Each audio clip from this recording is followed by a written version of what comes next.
शेर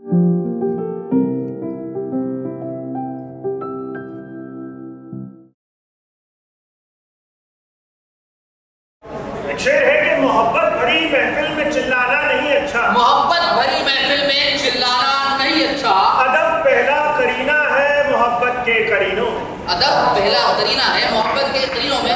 जैसा कि आपको कहा गया है कि अपने फोन को साइलेंट कर ले, तो हम इसको कहते हैं अपने फोन को आप खामोश कर लें। फरामोश तो कर नहीं सकते हैं, खामोश जरूर कर लें। और अगर किसी को कोई दुश्वारी है इसमें तो हमसे कहते हैं, हम कर देंगे। यहाँ पर आपको स्टेज पर आने का थोड़ा मौका मिल जाएगा हमारे साथ। चलिए इब्तिदा होगी, इजाजत है आपकी। चलिए पहले इस फन के बारे में बात करते हैं, क्योंकि बहुत से लोग दास्तान गोई, किस्सा गोई इसके बारे में जानते नहीं है। बहुत से लोग पहली बार आते हैं देखने के लिए तो कहते हैं, और कभी कभी हमसे ही पूछ डालते हैं जब हम ऑडियंस में होते हैं कि दास्तान गोई क्या है, किस्सा गोई क्या है। तो कितने लोग यहाँ पर पहली बार दास्तान गोई या किस्सा गोई देखने आए? बहुत से लोग। तो चलिए इस रवायत के बारे में हम बता ही दें पहले। दास्तान गोई जो है वो एक फारसी शब्द है जो कि दास्तान और गोई से बना है। दास्तान यानी बहुत लंबी तवील कहानी और गोई यानी कहना। अब कहानी तवील इतनी होती है कि कहा जाता है कि कई दिन कई बरस बीत जाते हैं सिर्फ माशूक की आंखों की बात करने में। और ये रवायत जो है वो यहाँ पर आई थी बहुत पहले, मुगलों के वक्त काफ़ी बढ़ी आगे, पर फिर अंग्रेज आए और धीरे धीरे 1857 के बाद नीचे जाने लगी। और फिर 19वीं सदी की शुरुआत में ही आखिरी दास्तान को मीर बाकर अली के इंतकाल के साथ लगभग ये रवायत खत्म हो गई थी। फिर मुंशी नवल किशोर जी ने इसकी जितनी भी जिल्दें थी, 46 जिल्दें, उन्होंने तिलिस्म होशरुबा नाम की एक दास्तान थी वो इकट्ठी करके उसको पब्लिश किया। और फिर ये रवायत जिंदा रही किसी तरीके से। और 2005 में दिल्ली में महमूद फारूकी साहब ने फिर से इसे शुरू किया दानिश हुसैन साहब के साथ।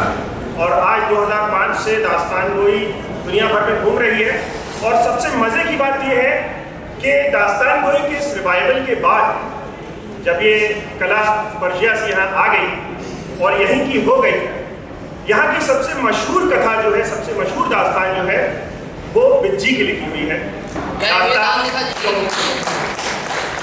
इत्तेफाक की बात मैं ये कहूँगा कि सबसे पहले मुझे जब केसीसी में परफॉर्म करने का मौका मिला, सबसे पहली जो कहानी हमने की 2 महीने पहले जुलाई में हम लोगों ने की थी, और अभी अगस्त 1 महीने हुए, 1 महीने पहले तो हम लोगों ने वो राजस्थानी कहानी की थी भोला मारू की। और आज इत्तेफाक से हम लोग राजस्थानी कहानी ही कर रहे हैं। और विजय दान नेता जी की कहानी से हमने अपने दास्तान गोई के करियर की शुरुआत की थी 6 साल पहले। इतने पुरानी भी नहीं हुए हम अभी तक। तो पेश से खिदमत है परम पूजनीय बिट्टी जी की लिखी हुई कहानी फितरती चोर। क्योंकि वक्त थोड़ा कम है तो हम चाहेंगे कि हमारी कहानी जल्दी जल्दी हम ख़त्म कर पाए, ख़त्म कर पाए उसको। तो चलिए शुरू करते हैं कहानी से आप लोगों की इजाज़त के साथ। एक बार कह दीजिए इजाज़त है। पूरा वक्त दीजिए, कोई हड़बड़ी नहीं है। नहीं, आप और हड़बड़ी नहीं है, बाकी लोगों के इसके बाद घड़ी तो अपना काम कर रही है। घड़ी तो अपना काम बिल्कुल कर रही है। तो जैसा कि रवाज है, रिवायत है, हम शुरुआत, क्योंकि हमारा ये मानना है कि ये फन हमारा नहीं है, ये हमारे कदरदानों का भी है, खुदा का भी है, हमारे बुजुर्गों का भी है। इसे फारसी में कहते हैं इसका मतलब है कि ये जो फन हमें बख्शा गया है, ये जो कला हमें बख्शी गई है, इस पर हमारा कोई हक नहीं है। ये तो बुजुर्गों के जूते सीधे करने का सदका है मियाँ, और कुछ नहीं है। जगत नारायण को, खुदा को याद करते हुए हम शुरुआत करते हैं कि करूं पहले तौहीद यज़दा रकम, करूं पहले तौहीद यज़दा रकम, झुका जिसके सजदे में अव्वल कलम, सरे लौह पर रख बयाज़े जबी, कहा दूसरा कोई तुझसा नहीं, सबों का वही दीन और ईमान है, ये दिल है तमाम और वही जान है, किसी से बरावे न कुछ काम जान, जो वो मेहरबान हो तो कुल मेहरबान, अगरचे यहाँ क्या है और क्या नहीं, अगरचे यहाँ क्या है और क्या नहीं, पर उस बिन तो कोई किसी का नहीं, और उस बिन तो कोई किसी का नहीं, कलम को ज़बां अपनी लावे हजार, कलम को ज़बां अपनी लावे हजार, लिखे किस तरह हमद परवरदिगार, लिखे किस तरह हमद परवरदिगार। तो गुलगुना का शायर यार शायद बयां इस तरह फरमाते हैं कि एक बार एक महाराज महात्मा जी पधारे लक्ष्मी नगर और वहां उन्होंने अपने चेलों के साथ डेरा डाला एक मंदिर के पुराने खंडर में, जिसको उन्होंने पुनर्जीवित करने के लिए उपवास रखा। और हाज़रीन, आप तो जानते ही हैं कि नेता की बकवास, हीन की बात, प्रेम का वास और महात्मा का उपवास छुपाए नहीं छुपते। अब धीरे धीरे डंकाली के जंगल की तरह पूरे लक्ष्मी नगर में एक खबर फैल गई कि कोई बहुत बड़े महात्मा नगर के बाहर मंदिर में ठहरे हैं। अब ये सुनकर वहां लोगों की भीड़ बढ़ने लगी। जितना महात्मा एकांत में रहने की गुहार लगाते, उतनी ही भीड़ की बौछार बढ़ती जाती। तो एक दिन महात्मा जी ने प्रवचन दिया कि मित्रों, मैं कोई फकीर साधु संत बिल्कुल नहीं, मैं तो एक बंजारा हूं जो भटकते भटकते यहाँ तक आ पहुंचा है। मेरे पांव के चक्कर मुझे एक जगह बैठने ही नहीं देते, तो तुम भी कहीं और जाकर भटको, मेरे सामने अपना माथा मत पटको। कबीर के यहाँ इस रिवर्स साइकोलॉजी वाली कम्युनिकेशन स्ट्रेटजी को उलटबाजी कहा जाता है कि संत कबीर की उल्टी बानी, बरसे कंबल भीगे पानी। तो ऐसे ही जिससे जिस बात के लिए मना किया जाए वो वही काम करता है, जो बात कही जाए उसका उल्टा करता है। तो ऐसे ही जितना वो मना करते, उतनी ही भीड़ महात्मा जी के पास पहुंचती जाती। अच्छा, गुरु जी का चेला बनने के लिए एक शर्त थी कि किसी न किसी इंसान को अगर उनका चेला बनना है तो एक चीज छोड़नी पड़ेगी। मसलन कोई जज्बात, हालात, आचार विचार, दुकान, घर बार, मुर्गे की टांग, धतूरा या भांग, कुर्सी और जर्सी, कुछ भी हो, लेकिन उस चीज को त्यागनी पड़ेगी। कोई एक चीज आपको त्यागनी पड़ेगी उनका चेला बनने के लिए। अब उस नगर में एक चोर रहता था जिसका नाम था खपड़ियाऊ। तो अब उस चोर ने सोचा, आप तो जानते हैं स्टीरियोटाइप के अनुसार चोर और शायर रात में जगते हैं और दोपहर में सोते हैं। पर अब उसे लगा कि भरी दोपहरी में कौन लोगों को ठगने आया है महात्मा। तो उसने सोचा कि महात्मा का इम्तिहान लेना चाहिए। और आप तो जनता जनार्दन हाज़रीन ये जानते हैं कि महात्मा अगर सच्चा हुआ तो शहर की नीयत बदल देगा, और अगर झूठा निकला तो शहर की वसीयत बदल देगा जी। अब ये सोचकर खपड़ियाऊ पहुंच गया महात्मा जी के पास और महात्मा जी से कहा कि मैं आपका चेला बनना चाहता हूँ। महात्मा ने कहा कि वो तो ठीक है, पर तू मेरी प्रतिज्ञा जानता है ना कि तुझे कोई ना कोई एक चीज त्यागनी पड़ेगी, तभी मैं तुझे अपना चेला बनाऊंगा। उसने झट से कह दिया कि गुरु जी, अगर मैं आपके अलावा किसी और को अपना गुरु न मानूं तो क्या आप मुझे अपना चेला बनाएंगे? गुरु जी को ऐसा लगा पहली बार कि उनके मुंह पर किसी ने सूखा जूता दे मारा है। पर वो भी तो कच्चे खिलाड़ी नहीं थे, अपने आप को सहज करके बोले, पर बेटा जी आपको फिर चेला बनने की जरूरत ही क्या है? अब चोर की जरूरत कौन समझे। उसने तुरंत कहा कि महात्मा जी, मैं 4 चीजें त्यागता हूं। पहला, मैं सोने के थाल में भोजन नहीं करूंगा। दूसरा, मैं सोने के हौदे पर हाथी की सवारी नहीं करूंगा।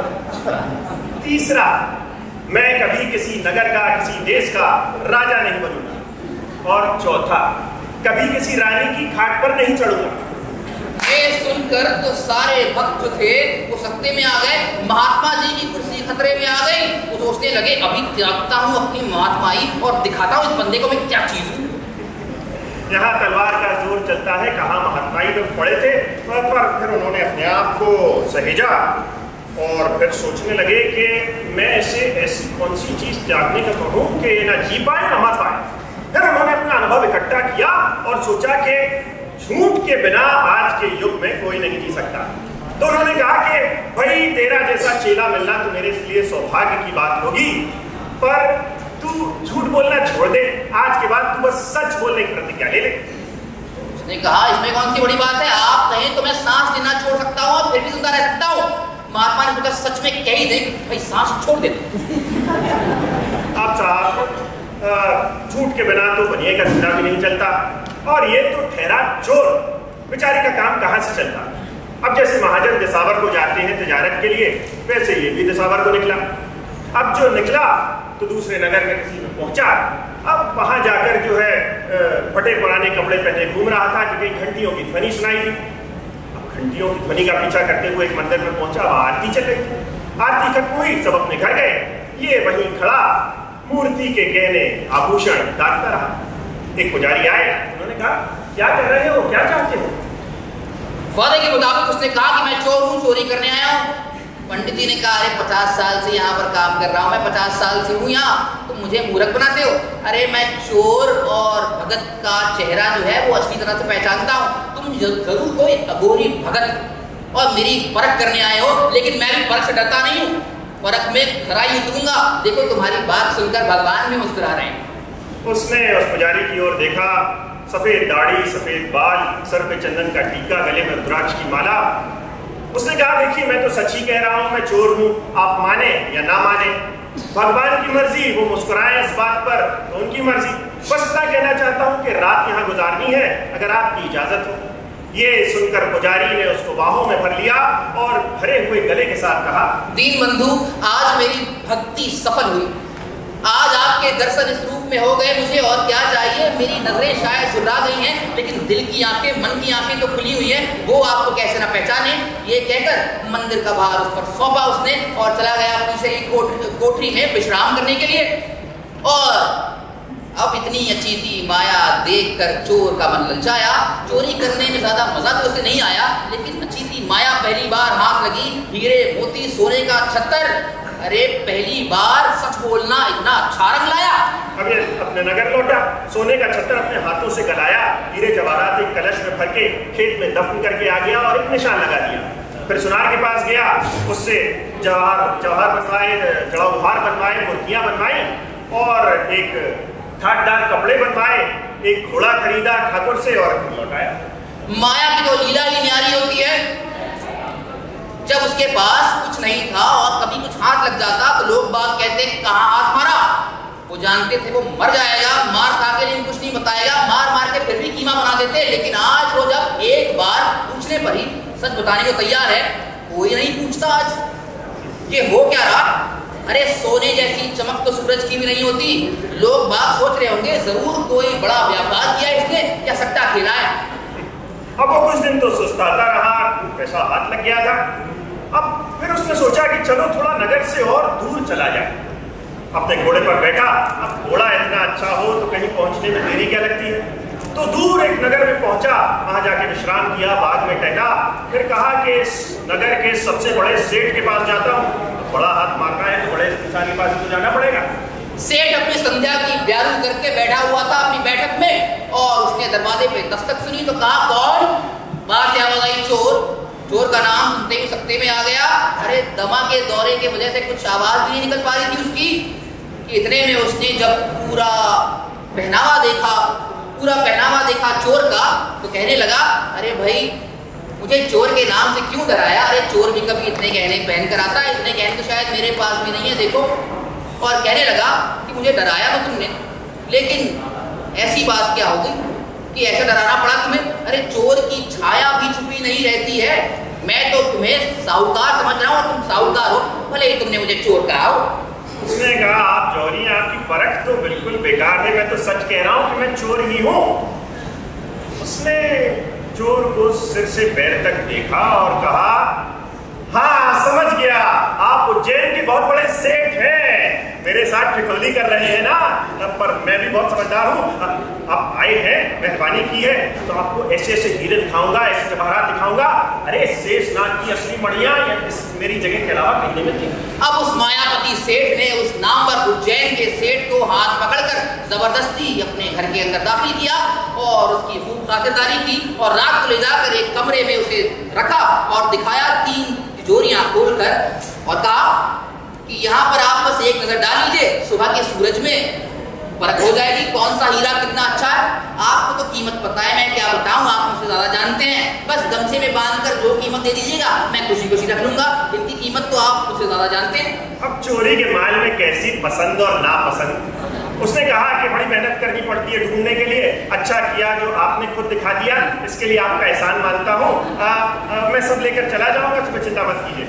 अब जब अगली सुबह का सूरज निकला तो उस नगर सेठ की हवेली पर अंधेरा छा गया।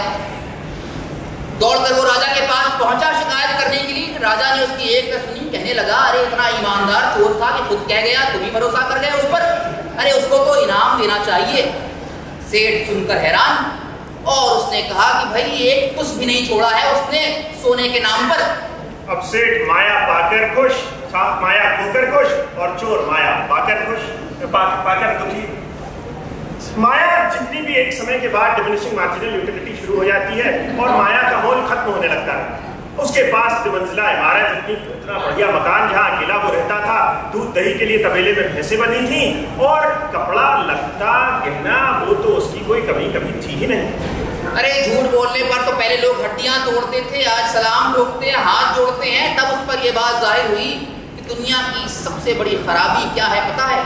गरीब होना। जो गरीब होता है उसी पर जुल्म किए जाते हैं और अमीरी सारे ऐबों को ढक देती है कि पैसा ही रंग रूप है, पैसा ही माल है। पैसा ना हो तो आदमी चरखे की माल। पैसे ही का अमीर के दिल में ख्याल है, पैसे ही का फकीर भी करता सवाल। पैसा ही फौज, पैसा ही जाहो जलाल है, पैसे ही का ये तमाम रंगो जमाल है। पैसा ही रंग रूप है, पैसा ही माल है, पैसा ना हो तो आदमी चरखे ही माल है।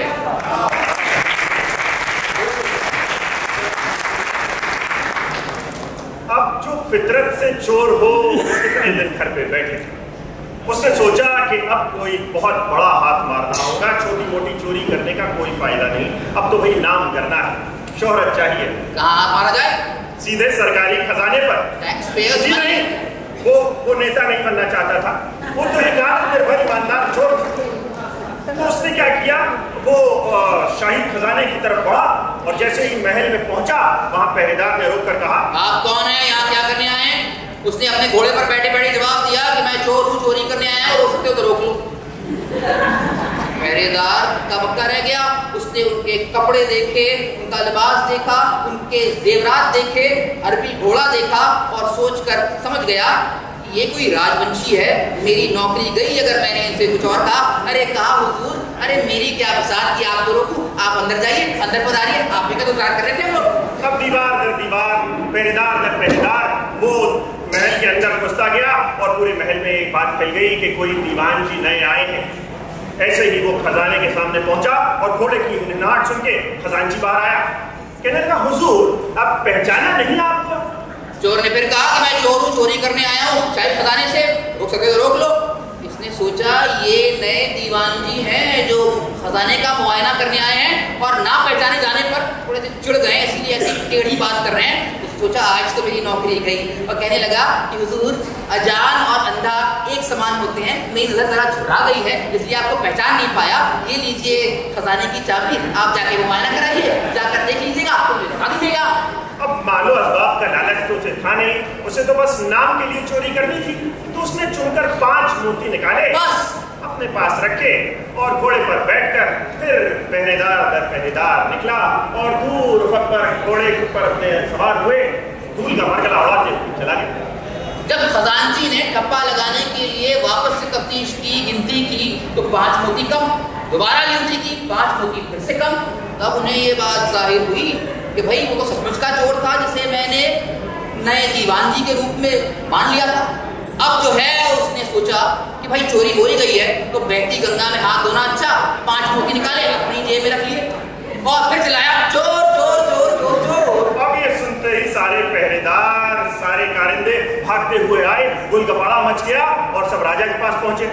वहां जाकर खजानची ने कहा हुजूर माई बाप, अगर ऐसे लोग चोरी करने आएंगे ऐसी पोशाक में, ऐसे कपड़े पहन के, तो भगवान भी नहीं बचा सकता चोरी होने से, हमारी तो क्या हैसियत है। सारे सिपाहियों ने कहा हुजूर माई बाप, अगर ऐसे चोरी होती रही और लोग कहते रहे कि हम चोर हैं, चोरी करने आए, रोक सकते रोक लो, ऐसे दिन दहाड़े चोरी करने आ गए तो कौन बचाए? अरे बड़े लोग थोड़ी चोरी करते हैं, चोरी करना तो गरीबों का काम होता है, अगर बड़े लोग चोरी करें तो गिरफ्तारी कौन करेगा? और बड़े लोग जो हैं वही डाकू डकैत जो होते हैं उनको राजा कहलाते हैं बाद में जाके, और राजाओं को कौन डाकू चोर कहे वो उनका सर कलम ना करवा दे।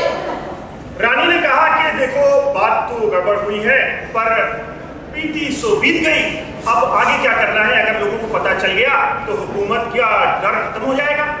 उसने कहा कि तुम कहीं से भी इस चोर को पकड़ के लाओ और मेरे सामने पेश करो। अब शाही फरमान पाते ही सिपाही इधर दौड़े, जाकर उस चोर को उसके घर पे दबोचा और वो चोर आराम से बैठा हुआ था, इत्मीनान से कहने लगा ठीक है तुम लोग अपने मामूली घोड़े पर जाओ, मैं अपने शाही अरबी घोड़े पर पीछे पीछे आता हूँ तुम्हारे। अब जो है वो उस पर रानी के महल में पहुंचा और रानी के महल में पहुंचते ही देखा कि एक हुजूम जमा है, एक भीड़ लगी हुई है उसका दीदार करने के लिए। राजा ने जब देखा कि एक चोर के लिए इतनी फौज जमा है, इतने लोग जमा है, सोचने लगा कि इस लिहाज से तो इसे इस देश का राजा होना चाहिए था, इतने लोग आए इसे देखने के लिए। रानी ने चोर की तरफ गौर से देखा और सोचा कि कितना खूबसूरत नौजवान है। अब पैसे और सच की चमक भी उसके चेहरे पर दिख रही थी, उसका निखार भी उसके चेहरे पर दिख रहा था। उसने कहा कि सच सच बता दे तो तुझे माफ कर देंगे। इस पर चोर चिड़चिड़ाया और कहने लगा, अरे कितनी बार तो सच ही कह चुका हूँ, सच ही तो कह रहा हूँ कि मैं चोर हूँ, चोर हूँ, चोर हूँ, और मैंने 5 मोती पूरे चुराए हैं शाही खजाने से। ये सुनकर खजांची घबरा गया, कहने लगा, क्या कह रहा है? अबे रानी, इसने 10 मोती चुराए हैं। अब चोर की बात का क्या भरोसा करना। रानी समझदार, उसने असली चोर की दाढ़ी में तिनका देख लिया। उसने कहा, सिपाहियों, इस खजांची के घर की तलाशी लो। तलाशी ली गई और 5 मोती मिल गए। अब पूरा दरबार सकते में आ गया, सत्य और झूठ का भेद ही भूल गया। सरस्वती का हंस फड़फड़ा कर वहां से उड़ गया। सारे लोग देखते रहे ये कि एक ईमानदार आदमी एक चोर के सामने टिक नहीं पा रहा है। और इत्तेफाक से वो गुरुजी भी मौजूद थे जिन्होंने उससे कसम दिलवाई थी। उन्होंने उसे पहचाना और कहा, अरे ये तो मेरा चेला है, मैंने इससे कसम दिलवाई थी सच कहने की। मुझे तो बिल्कुल यकीन नहीं हो रहा है कि इसने मेरी प्रतिज्ञा का ऐसा मान रखा, उस पर कायम रहा। ये सुनकर रानी और खुश हो गई, कहने लगी कि ये 10 मोती से इनायत में दिए जाए। ये सुनकर चोर गुस्से में आ गया, कहने लगा कि ये 5 मोती मैंने अपनी मेहनत से कमाए हैं और मैं किसी की खैरात नहीं लेता। ऐसे आदमी को सजा देना भी तो नाजायज है। अब चोर ने रानी का गुस्सा देखा और खुद ही बोल पड़ा, अरे रानी साहिबा, गुस्सा क्यों होती हो? हैं? सब खाली हाथ आए थे, खाली हाथ जाएंगे। कहने को तो शरीर भी अपना नहीं है, और जो जितनी माया लूट सकता है लूटता है। तुम ये मुझे बताओ कि ये 10 मोती खजाने में आए कहाँ से, उसका जवाब दे पाओगी तुम? अरे जो जितनी माया बटोर सकता है, लूट सकता है, लूटता है अपनी ताकत के दम पर। ये सुनकर रानी के सर पर तो थोड़ा पानी पड़ गया, पर राजा इस अपमान को बर्दाश्त न कर पाया। उसने कहा, सिपाहियों, इसे तहखाने में डाल दो। अब उसे तहखाने में डाला गया। वो बेचारा बैठा था कि रात हुई और रानी की एक दासी उसके पास दिया लेकर आई कि आपकी सजा अभी तय नहीं हुई है, रानी साहब ने आपको बुलवाया है। अब वो पहुंचा रानी के महल में, देखा कि खूबसूरत बारादरी है, पर्दे जरदोजी के लटकते हैं, चांद फानूस की मानंद चमकता है और उस चांद की रोशनी में चमकता है रानी का हुस्न। जो उसने रानी को देखा तो देखता रह गया। पूरे माहौल में चुप्पी सी फैली। चुप्पी तोड़ते हुए रानी ने कहा कि तुमने अच्छा नहीं किया जो शाही फरमान को ठुकरा दिया। मैंने तुम्हें इनायत किए थे मोती, तुमने ठुकरा दिया, पर आगे से ऐसा मत करना, आगे से मेरी बात मान लेना। उसने इशारा किया कि एक दासी थाल लेकर आई और उसे सामने रखा और मुस्कुराती हुई बाहर चली गई। रानी ने कहा, सुबह के भूखे हो गए, मैंने तुम्हारे लिए व्यंजन बनवाए हैं खास। गया थाल की तरफ, देखा कि ये थाल तो सोने का है और उसे वो प्रतिज्ञा याद आ गई।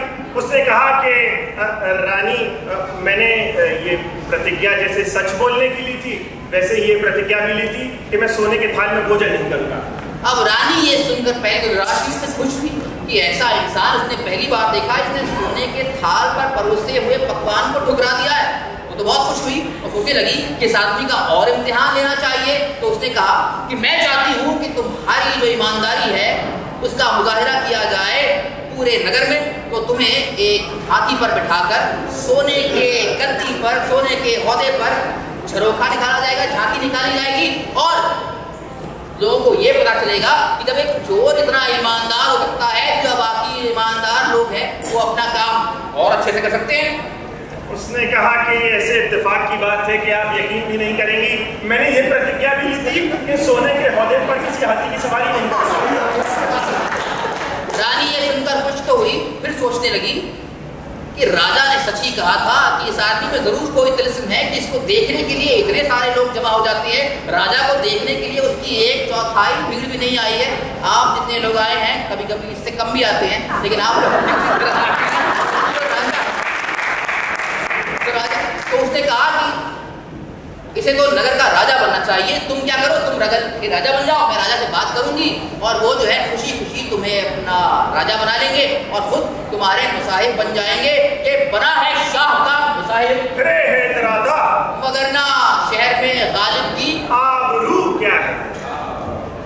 अब उसने कहा, रानी देखिए आप सुनकर हंसेंगी, पर मैंने ये प्रतिज्ञा भी ली थी कि किसी नगर का, किसी देश का राजा नहीं बनूंगा। अब जब रानी ने ये सुना कि ऐसा कौन सा आदमी उसके सामने बैठा है कि जिसने राजपाट तक को ठुकरा दिया है, अरे श्री राम के काल से आज तक कोई ऐसा आदमी न देखा गया न सुना गया जिसने राजपाट तक को ठुकरा दिया है। अरे माया तो बिल्कुल नहीं थी उसके अंदर, लालच का तो रंज मात्र नाम नहीं था उसके अंदर। तो उसके कहने लगी कि मैं तो तुम्हारी कायल हो गई, अब जो है तुम बात आगे बढ़ाओ, समझो। तुम एक काम करो, तुम आगे की बात करो, तुम अपने लिए जो कह सकते हो कह दो। रानी ने कहा कि मैं तुम्हें अपनी जिंदगी देती हूँ, और ये कोई ऐसी वैसी जिंदगी नहीं थी, इतनी खूबसूरत, इतने बड़े राज्य की रानी की जिंदगी थी। उसने कहा ये सुनी सेठ हमारा इंतजार करती है, इसे और मत तड़पाओ। उसने ये कहकर हाथ पकड़ा खपड़िया होगा, और उसे ऐसा लगा जैसे कोई नागिन उसकी कलाई में लपट गई हो। फिर उसने एकदम से हाथ छुड़ाया और कहने लगा, हंसने से आप नाराज होंगी रानी साहिबा, इसलिए अपनी होठ की हंसी दबाकर मैं कह रहा हूँ कि मैंने ये भी कसम खाई थी कि रानी की स्टेज पर, रानी की ठाट पर कब नहीं करूँगा। इस पर रानी गुस्सा हुई, कहने लगी, अरे बेवकूफ, रानियों के घाट नहीं सोने के पलंग हुआ करते हैं। और ये बात कहकर उसके जिगर से तीर जो है वो पार हो निकला कि कोई मेरे दिल से पूछे तेरे तीर नीम कश को वो खलिश कहाँ से होती जो जिगर के पार होता।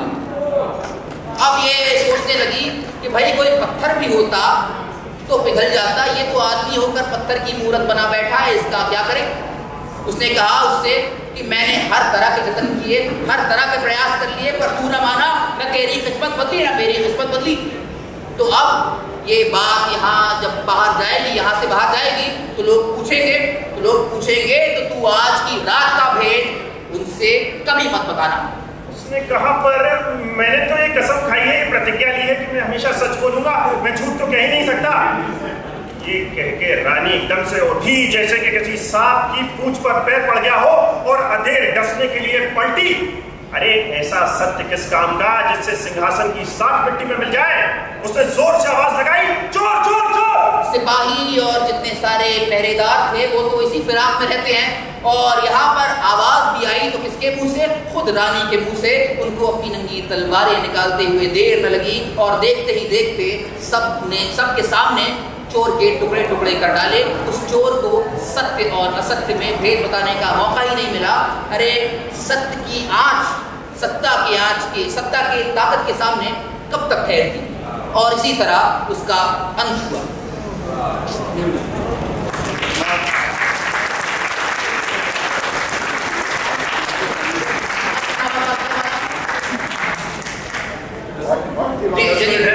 अच्छा, दूसरी कहानी जो हम करने वाले थे वो राजस्थान की, जैसे हम कहते हैं रोमियो और जूलियट जैसी कहानी है। इसका नाम है मूमल महेंद्रा की कहानी, जो बहुत से लोग आप लोग जानते हैं और बहुत से लोग नहीं भी जानते हैं, इसीलिए हम बताने आए हैं। तो चलिए उसकी कहानी जल्दी शुरू करते हैं। जो भी वक्त है हमारे पास उसको अच्छे से यूटिलाइज करते हुए, उसका इस्तेमाल करते हुए हम शुरू करते हैं मूमल की कहानी के सेरठियो तू हो बड़ो बड़ी मूमल री बात, जौवन छाई हड़बड़ी तारा छाई रात।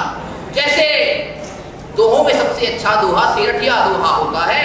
तारों से भरी हुई रात अच्छी होती है, यौवन से छाई हुई स्त्री अच्छी होती है, वैसे ही वार्ताओं में सबसे अच्छी वार्ता मूमल और महेंद्र की है। अब गुजरात से हमीर जडेजा जो है वो अपनी ससुराल अमरकोट सिंध आए हुए थे। उनका ब्याह जो है वहाँ के ठाकुर राणा विसलदे सोढ़ा की पुत्री से हुआ था। अब उनका जो पुत्र था राणा विसलदे का, उसका नाम था महेंद्र। और महेंद्र और हमीर की बड़ी पक्की दोस्ती थी। दोनों एक साथ घूमते फिरते, मौज करते, शिकार करते। तो ऐसे ही शिकार करते हुए एक रोज वो काक नदी के किनारे पहुंच गए और देखा जिस हिरण को ढूंढ रहे थे वो कहीं गायब हो गया। तो अब नजर दौड़ाई तो देखा कि नदी के पार एक सुंदर सी बेड़ी बनी हुई है, झरोकेदार, और एक बागीचा है। तो दोनों तबीयत खुश हो गई कि ऐसे नफलिस्तान तो यहाँ पर नहीं हुआ करते, कहाँ से आ गए ये नफलिस्तान। और अभी तक इनके बारे में सिर्फ व्यापारियों और सौदागरों ने सुना था, पहली बार देख भी लिया। अब मूमल अपनी एक झरोके से झांक कर देख रही थी।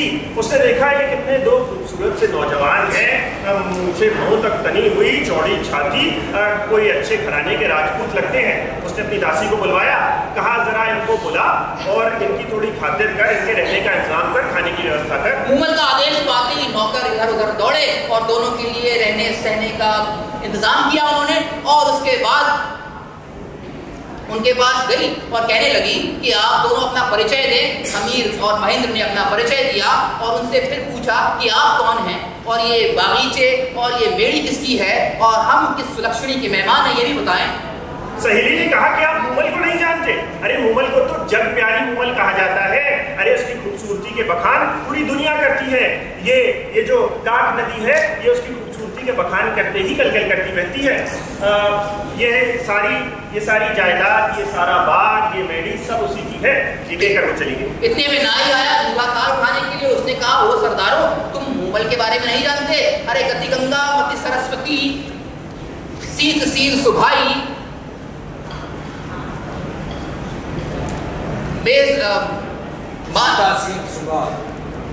सीता सील सुभाई कि वो गति में गंगा, मति में सरस्वती और सीता की तरह पाकीज़ा और पवित्र है। और ये कहकर उन्होंने कहा कि वो जब आईने में अपनी शक्ल देखती है, अपनी खूबसूरती को निहारती है तो आईना टूट जाता है।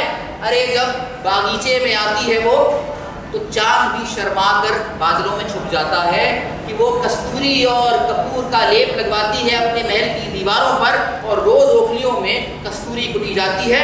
वो मन मन दूध से नहाती है और चंदन का लेप लगाती है। उस जैसी दूसरी औरत तो ऊपर वाले ने बनाई नहीं है। उसने कहा, पर वो अकेली रहती है, उससे ब्याह करने बहुत सारे राजा राजकुमार, बहुत सारे लोग आए, बहुत सारे वीर आए, पर उसे कोई पसंद ना आया।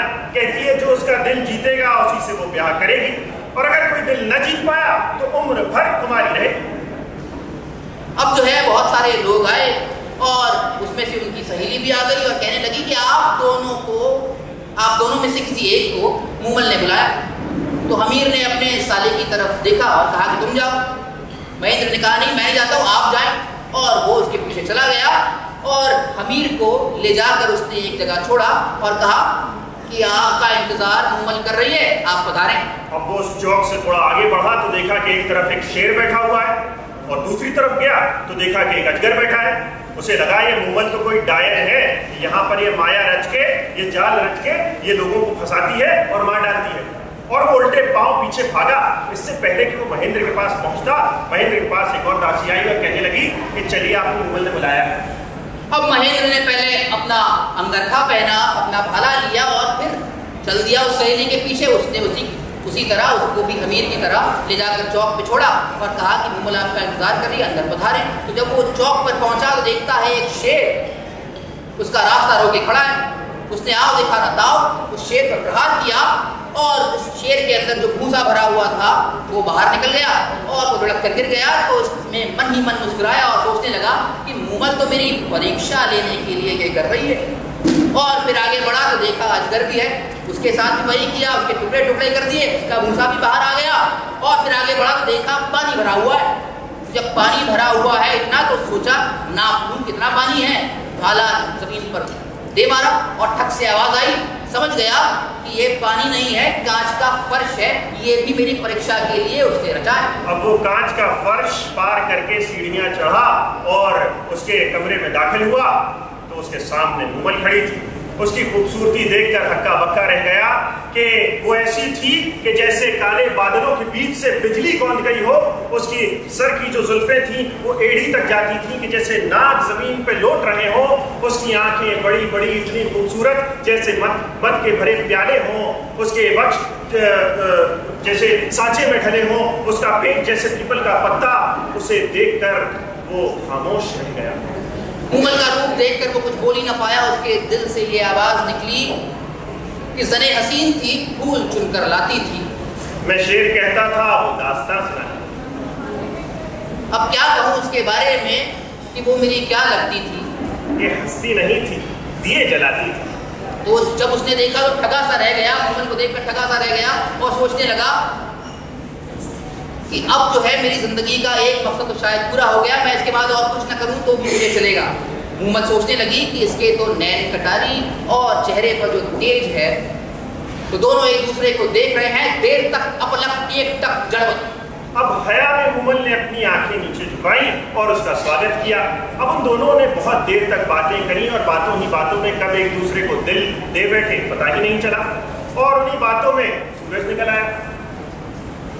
अब जब सूरज निकल आया तो अमीर जाडेजा को खबर पड़ी कि भाई रात भर ये कहाँ रह गया, महेंद्र आया ही अभी तक। नाई के हाथों उसने खबर भिजवाया उससे कि आ जाए जहाँ पर भी हो। और ये तो पहलू में बैठा था मूमल के, वो आने का इंतजार भी कर रही थी उसका।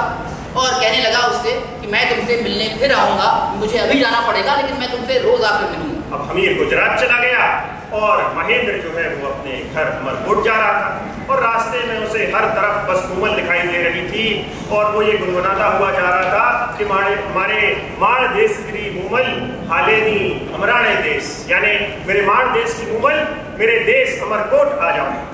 अब जब वो अमरकोट पहुंचा तो उसके सामने बस मूमल का चेहरा घूम रहा है। दिन तो किसी तरह कट जाता लेकिन रात काटने में उसे बहुत मुश्किल होती क्योंकि हमेशा मूमल की याद सताती रहती। जितना भी उसे याद करने की कोशिश करता, भुलाने की कोशिश करता, उतना ही ज़्यादा याद आती। तो उसने सोचा कि मैं क्यों ना कोई ऐसा काम करूं कि मूमल से रोज जाकर मिलूं। तो उसने सोचा कि अपने किसी एक खास ऊँट को चुनता हूँ जो कि मुझे रात को लोद्रवे ले जावे और सुबह होते ही अमरकोट पहुँचा दे।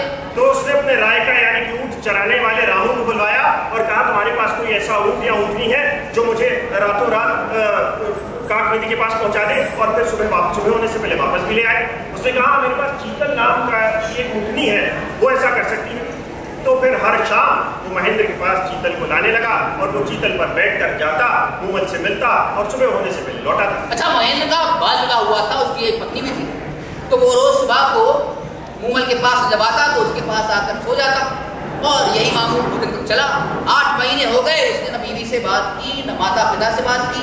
तो माता पिता सत्ते में आ गए कि भाई ऐसा क्या हुआ है कि इतने महीने हो गए अपने चेहरे का अपने लाडले का चेहरा नहीं देखा। पत्नी से बात की और पूछा कि क्या माजरा है। तो पत्नी ने बताया कि मैंने भी उनसे बात नहीं की है, रोज सुबह को आते हैं और सो जाते हैं और पता नहीं उसके बाद कहाँ चले जाते हैं, कैसे चले जाते हैं, किससे मिलने जाते हैं, मुझे कोई खबर नहीं है। बहू की बात सुनकर महेंद्र की माँ का माथा ठनका। उसने जाके ठाकुर बीसल्ले से कहा। ठाकुर बीसल्ले ने जाके बहू से पूछा कि जब वो वापस लौट कर आता है तो कोई खास बात देखी तुमने उसमें? तो उसने कहा हाँ, जब वो आता है तो उसके बाल भीगे होते हैं, उससे पानी टपक रहा होता है। तो ठाकुर बीसल्ले ने कहा कि जब उसके बालों से पानी टपक रहा होता है, रात को तुम्हारे पास आता है तो उसके बालों के नीचे एक कटोरी रख देना और उसमें टपकते हुए पानी को मेरे पास पेश कर देना। बहू ने ऐसा ही किया और बीसल्ले ने पानी चख कर कहा कि ये तो काक नदी का पानी है। यानी महेंद्र मूमल से रोज मिलने जाता है। अब मूमल का नाम सुनते ही उसकी पत्नी तो एकदम बिखर गई। उसे बड़ी तेज गुस्सा आया। उसने कहा ये रोज रात को वहां जाता है और सुबह लौट कैसे आता है इतनी जल्दी? तो उसने पता किया और पता चला कि चीतल नाम की ऊँटनी पर हो जाता है। उसने चीतल के पैर तोड़ा दिए। अब शाम को जब चीतल नहीं आई तो महेंद्र रायका रामू के घर पहुंचा। उसने बताया कि चीतल के तो पैर टूट गए। तो उसने कहा भाई तुम्हारे पास और कोई ऐसा ऊँट या ऊँटनी है? उसने कहा हाँ, मेरे पास एक और ऊँटनी है लेकिन वो कम अनुभवी है, उम्र कम है उसकी, इसलिए वो चीतल की तरह समझदार तो नहीं। लेकिन आप उसे ले जाएं, लेकिन एक बात का ख्याल रखें कि उसके सामने चाबुक ऊँची मत कीजिएगा। चाबुक ऊँची करते ही वो इधर उधर भागने लगती है जिस तरह उसका मुंह होता है और उसे उस वक्त संभालना बहुत मुश्किल हो जाता है। अब महेंद्र सुनकर निकला और मूमल से मिलने की बेचैनी में भूल गया कि चाबुक नहीं उठाना है। उसने चाबुक उठाया और वो ऊँटनी ऐसी दौड़ी कि सीधे बाड़मेर पे जाके रुकी, जहाँ से बाड़मेर पहुँच आने वाले हैं। जी हाँ, बाड़मेर पहुँच में वहीं जाने वाले हैं जी। तो अब वहाँ से रास्ता पूछते पाछते वो जैसे तैसे तीसरे पहर तक पहुँचा मूमल के नगर काक महल में और वहाँ देखा कि मूमल तो उसका इंतजार करके सो गई है और मेहड़ी पर दिया जल रहा है। अब इत्तेफाक से मूमल की बहन सुमन भी वहाँ पर आई हुई थी और रात को दोनों ने कई तरह के खेल खेले जिसमें उन्होंने मर्दाना लिबास से वितन करके मर्दों की तरह अभिनय भी किया और उसी अवस्था में मूमल की बहन सुमन उसके साथ उसके पलंग पर सो गई थी। अब जो महेंद्र वहां पहुंचा उसने देखा कि वो किसी और पुरुष के साथ सो रही है। वो आ गया पर उसने चुपचाप बदमाशी में उसका चाबुक हाथ से गिर गया और वो जिन पैरों से वहां आया था उसी से वापस लौट गया अपने नगर और रास्ते पर सोच रहा था कि मैंने अपनी जान न्यौछावर इस औरत पर करी, इतनी दगाबाज। अब सुबह होते ही मूमल की नजर उस चाबुक पर पड़ी जो उसके हाथ से छूट गई थी वहां पर, और वो समझ गई कि वो आया था वहां पर लेकिन किसी बात से नाराज होकर चला गया है और उसका खूब इंतजार करने लगी। जब बहुत इंतजार के बाद भी वो वहां ना आया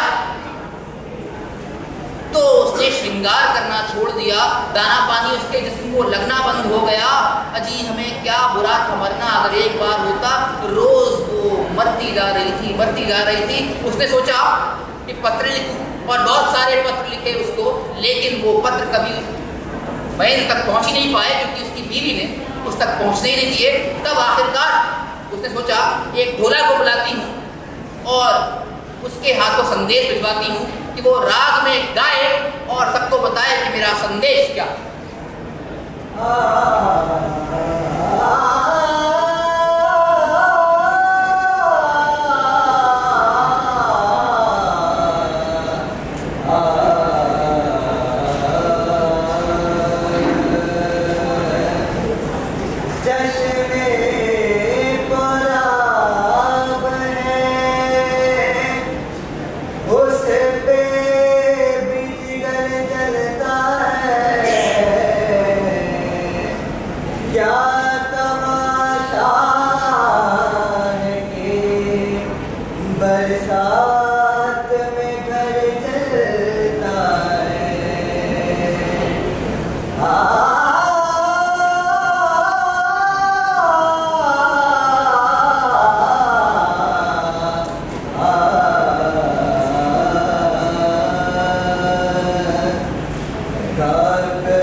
महेंद्र के मन में जो बिरहा का राग था वो क्रोध में तब्दील हो गया।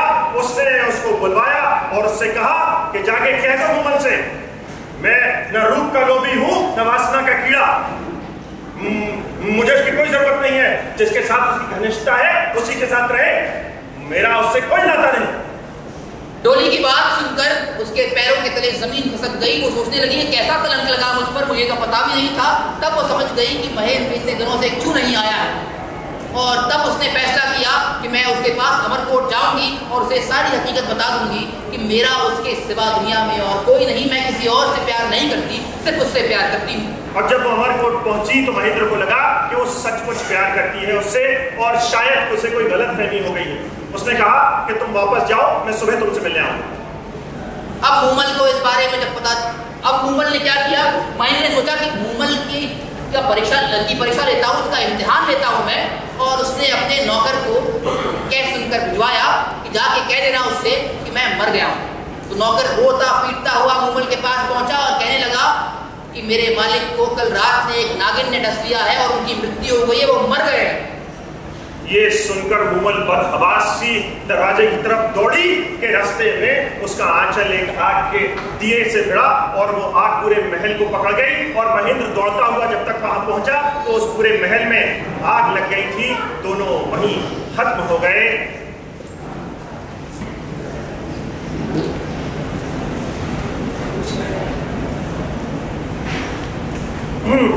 मुझे मौत की गोद में सोने दे, तेरी रूह में जिस्म दबोने दे, तेरी रूह में जिस्म दबोने दे।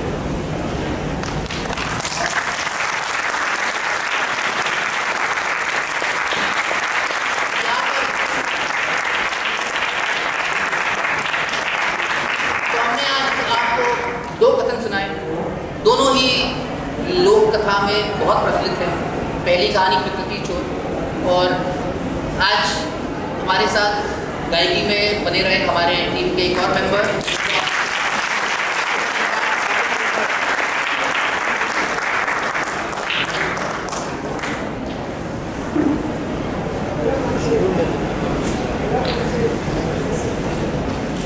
आपने बड़े गुलाम अली खान साहब का नाम सुना होगा।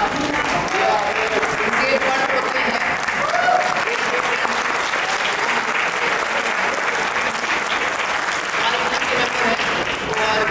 आज की पेशकश पे इनको बस हमने शायद 1 बजे के वक्त कहा था कि आज आपके साथ भी कुछ हो जाएगा हमारे साथ में, तो इन्होंने हमारे बहुत शॉर्ट नोटिस पर हमारा साथ दिया।